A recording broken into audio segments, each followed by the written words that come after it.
Bienvenidos amigos y amigas al podcast de historia para segundo de la ESO, tema 0. Mi nombre es Juan Jesús Pleguezolo y en esta serie de audios les presento todo el temario referente a dicho curso.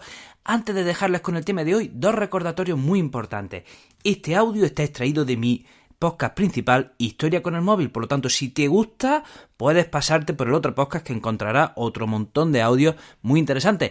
Y el segundo recordatorio muy importante, si quieres sacar el máximo rendimiento de tu tiempo de estudio, si quieres sacar las mejores notas, puedes adquirir mi libro, Los 10 hábitos del estudiante exitoso.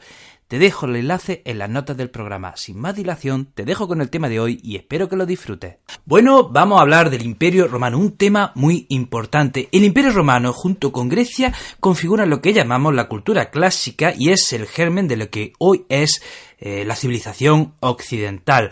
El Imperio Romano tiene su origen en la ciudad de Roma y Roma era una pequeña aldea. Y de pequeña aldea pasa a ser un imperio que une todo el Mediterráneo y que abarcó desde la isla británica hasta Egipto, todo el norte de África, hasta el río Rin. O sea, fue un imperio inmenso y que duró varios siglos.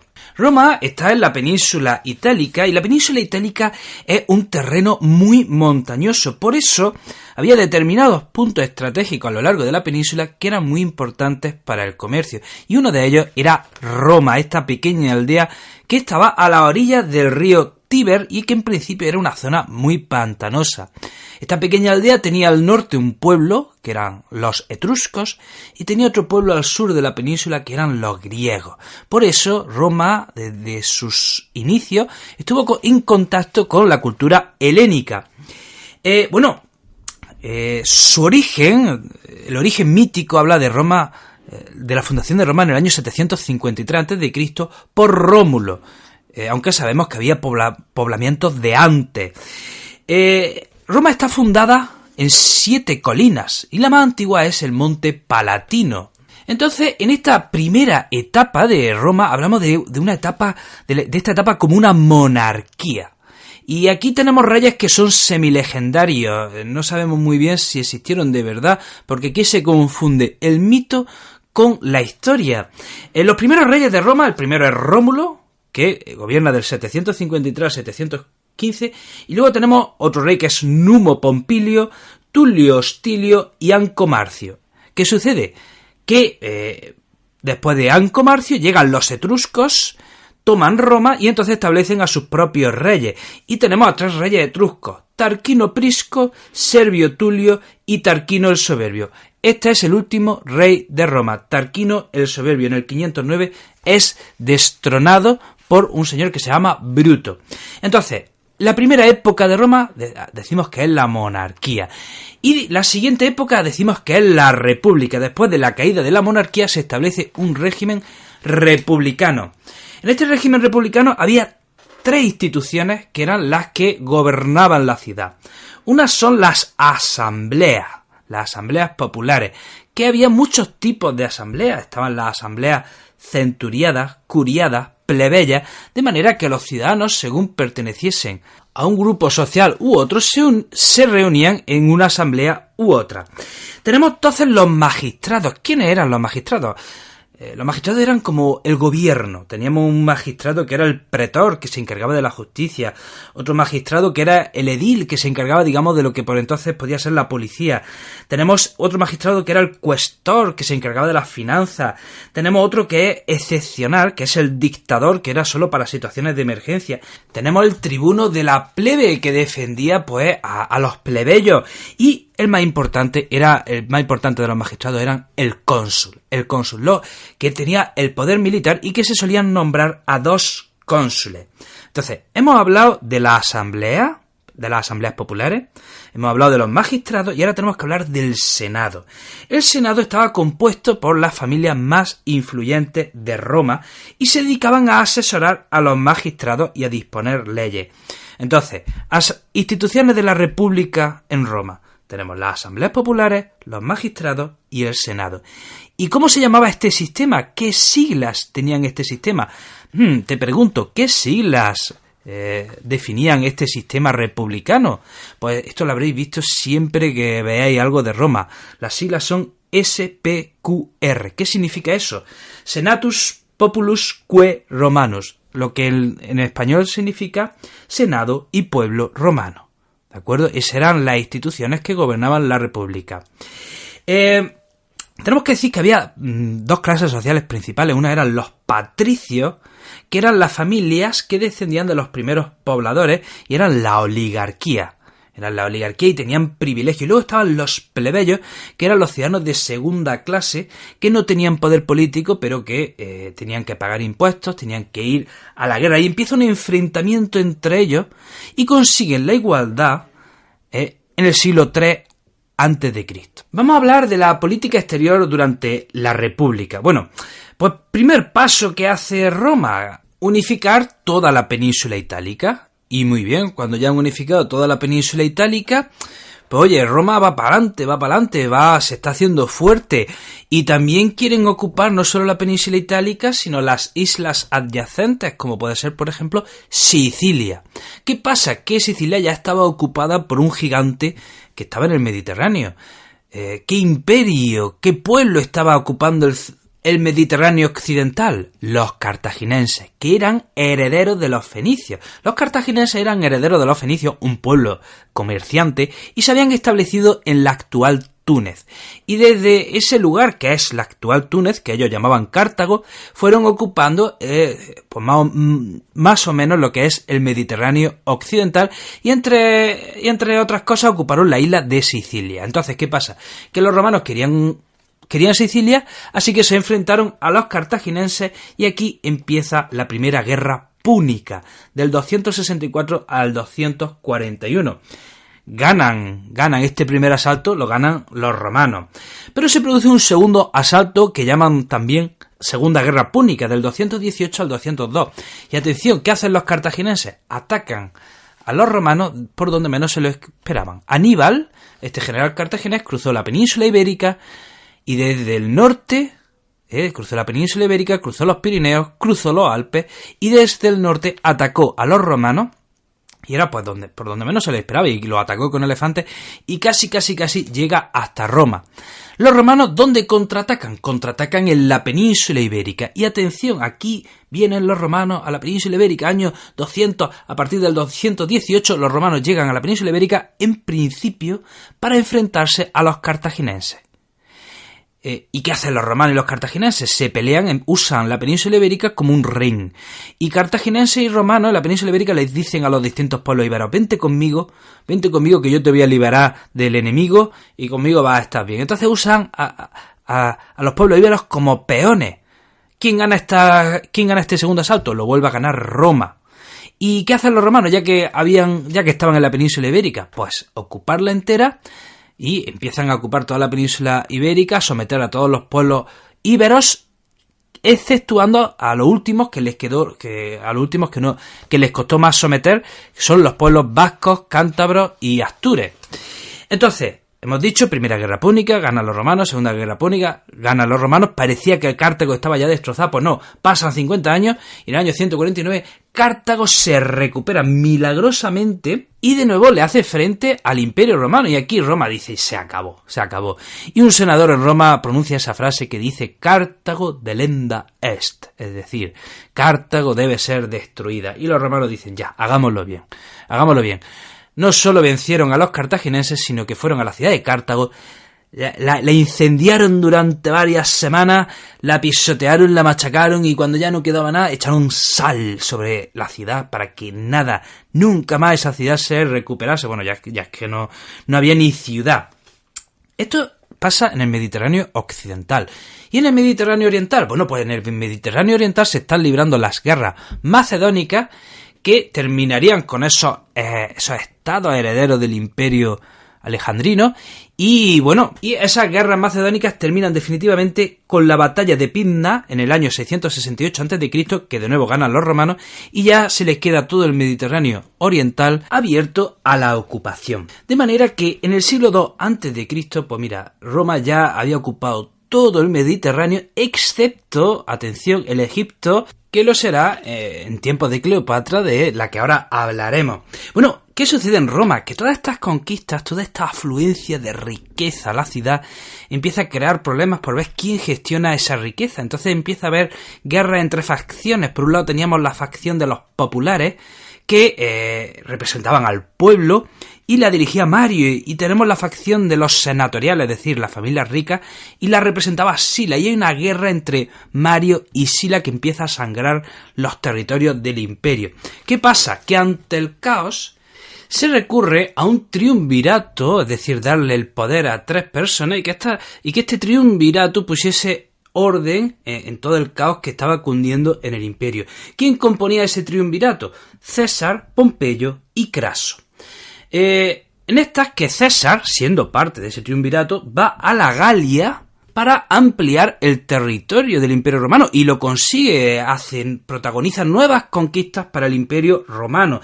Y claro, Craso se pone celoso y entonces quiere emular a Julio César y se va a Oriente, pero el tío Pardillo pues muere en Oriente a manos de los partos. Entonces ya solo quedan Julio César y Pompeyo, y bueno, pues iban a la guerra. Entonces el Senado nombra dictador a Pompeyo, y Julio César está volviendo de la Galia, y vuelve de la Galia con su ejército, y resulta que el Senado tenía jurisdicción en la península itálica, sobre una parte de la península itálica, y una de las fronteras del territorio del Senado era el río Rubricón. Entonces, si Julio César cruzaba el río Rubricón con su ejército, estaría haciendo una ilegalidad. Entonces se dice que Julio César cruzó el río Rubricón con su ejército con una frase que era alea jacta es decir, la suerte está echada. Y por eso se usa esa expresión de cruzar el Rubricón como ya no hay marcha atrás.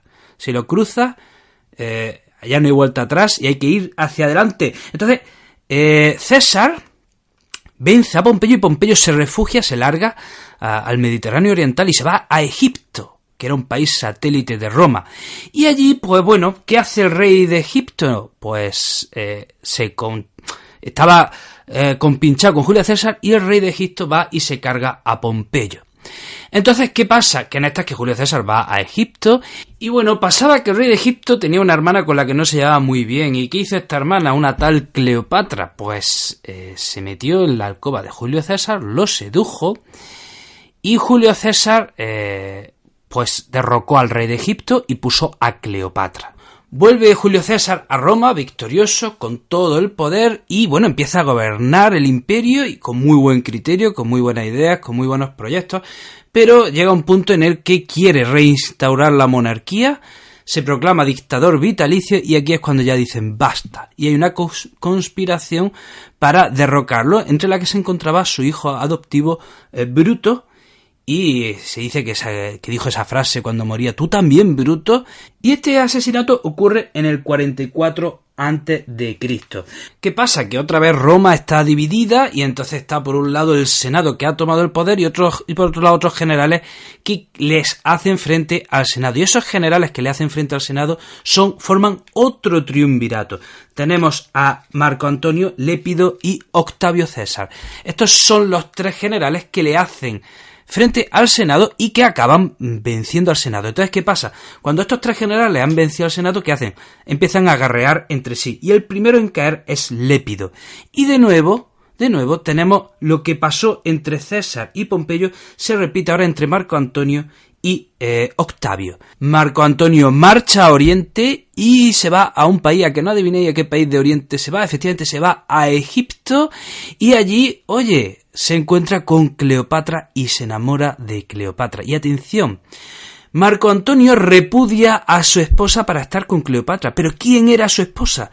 Su esposa era la hermana de Octavio.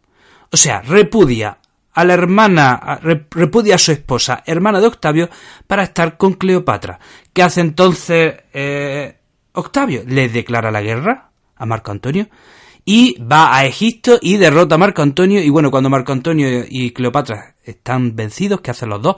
Se suicidan. Entonces tenemos que Octavio es el vencedor de los 3 y regresa a Roma triunfante, y ya el Senado nombra a Octavio, lo nombra a César Augusto y le da todo el poder militar, le da todo el poder legislativo, lo nombra también sumo sacerdote y a partir de ahora, en el 27 a.C., hablamos ya de la época del imperio. En esta época ya el emperador tiene todo el poder. Se siguen manteniendo las instituciones de la república, pero ya no dejan de ser una ficción. Es decir, el Senado sigue existiendo, pero ya no tiene casi ninguna atribución.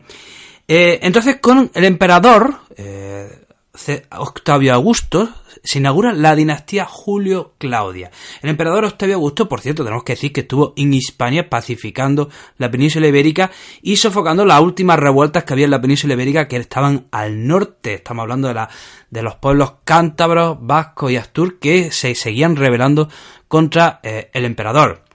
Entonces, hemos dicho que con el emperador Octavio Augusto se inaugura la dinastía Julio-Claudia y le suceden, pues una serie de emperadores. Uno es, por ejemplo, el siguiente es Tiberio, que gobierna del 14 al 37 después de Cristo. A Tiberio le sucede Calígula, que reina del 37 al 41 y que parece que este era un sádico y un hombre entregado a los excesos.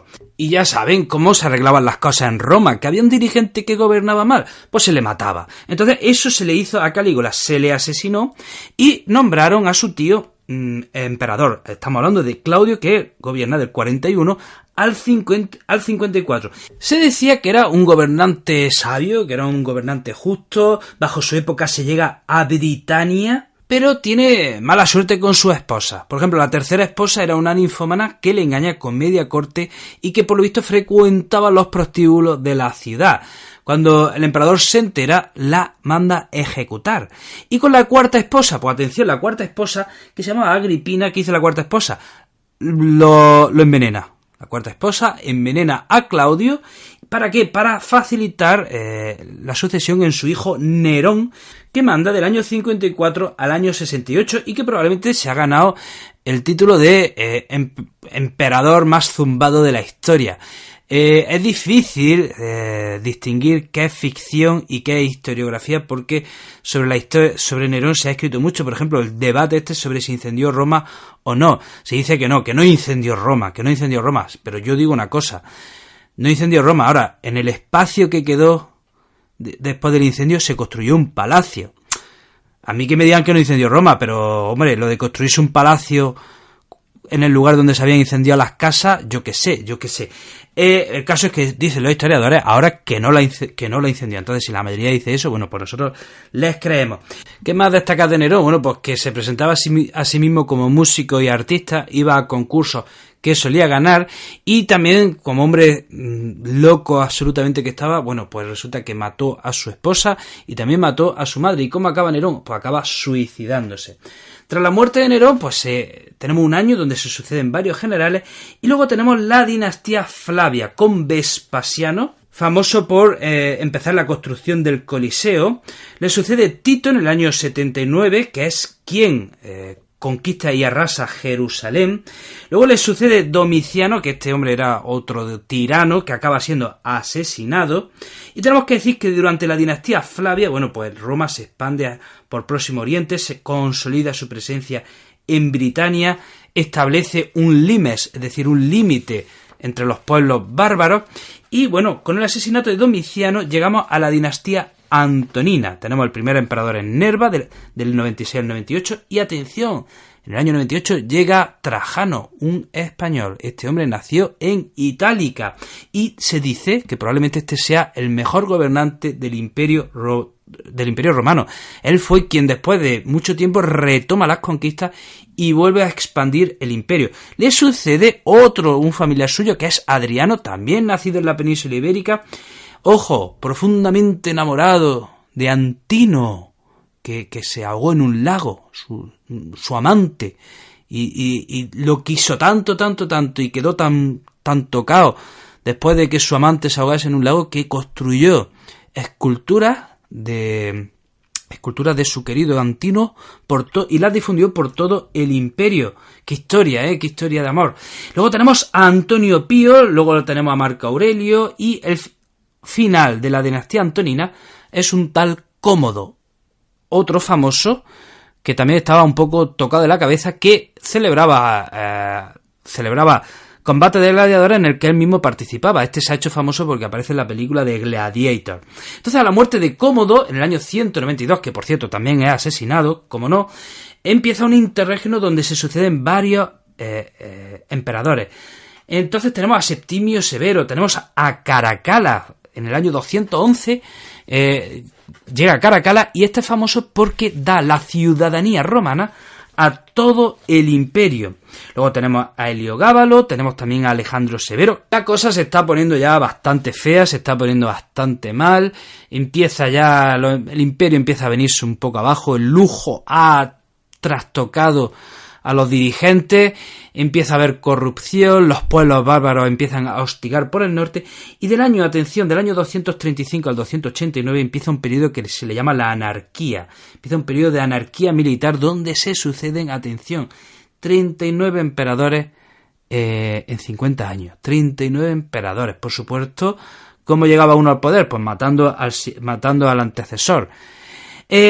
Llegamos al año 284 y un emperador llamado Diocleciano se le ocurre acabar con esta anarquía de la siguiente manera. Dividamos el imperio. Este imperio es muy grande. Pues vamos a dividirlo en Oriente y en Occidente. Y a su vez, Oriente tendrá 2 dirigentes y Occidente tendrá otros 2 dirigentes. Por eso se le llama el gobierno de la tetrarquía. Entonces, en el imperio occidental habría un Augusto y un César, y en el imperio oriental habría otro Augusto y otro César. Y resultó que uno de esos Augustos era un tal Constantino.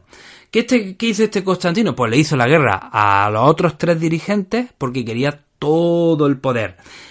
Les vence y decide trasladar la capital de Roma al otro extremo del imperio. Así que lo que hace es fundar una ciudad donde termina Europa y empieza Asia, que es Constantinopla. Ahí anteriormente había un enclave griego llamado Bizancio, pero él funda la ciudad desde cero y le llama Constantinopla. Famoso también es Constantino por el Edicto de Milán del año 313, en el que proclama la tolerancia religiosa, es decir, legaliza el cristianismo. Pasa el tiempo y de nuevo, el imperio otra vez se vuelve a dividir. Llega un emperador llamado Teodosio que divide el imperio de nuevo en Oriente y Occidente. Oriente será para su hijo Arcadio y Occidente para su hijo Honorio. Y Teodosio también es famoso por el Edicto de Tesalónica, en el que proclama que el cristianismo es la religión oficial del imperio. Teodosio gobierna entre el 379 y el 394. Y llegamos ya al siglo V y la división entre los 2 imperios se ha consolidado. Ahora ya hablamos de 2 imperios distintos, estamos hablando ya del Imperio Romano de Oriente y el Imperio Romano de Occidente. Y a lo largo del siglo V, esos pueblos bárbaros que en el siglo anterior ya estaban atacando, vienen ahora con más fuerza que nunca, de manera que el Imperio Occidental se acaba convirtiendo en un coladero de pueblos bárbaros. Vienen todos, o sea, es que no faltaba ninguno, los suevos, los vándalos, los alanos, los ostrogodos, los lombardos, ahí estaban todos los pueblos bárbaros rapiñeando el Imperio Occidental, hasta que ya finalmente el bárbaro ostrogodo Odoacro depone al último emperador de Roma, que es Rómulo Augustulo. ¿Y qué hace con las insignias imperiales? Se las manda al emperador de Oriente. Y en el año 476 decimos que es el final del Imperio Romano de Occidente. Ojo, que en Oriente, el Imperio Romano de Oriente pervive otros 1000 años, nada menos. Bueno, y hasta aquí el programa de hoy. Espero que te haya resultado interesante. Te recuerdo que tengo otro montón de proyectos relacionados con la educación. Si quieres estar al tanto de todo ello, puedes seguirme en mis redes sociales, ya sea en Instagram, Facebook, Twitter, lo tengo todo. Te dejo los enlaces en las notas del programa. Un abrazo enorme, te deseo lo mejor y te espero en el próximo programa.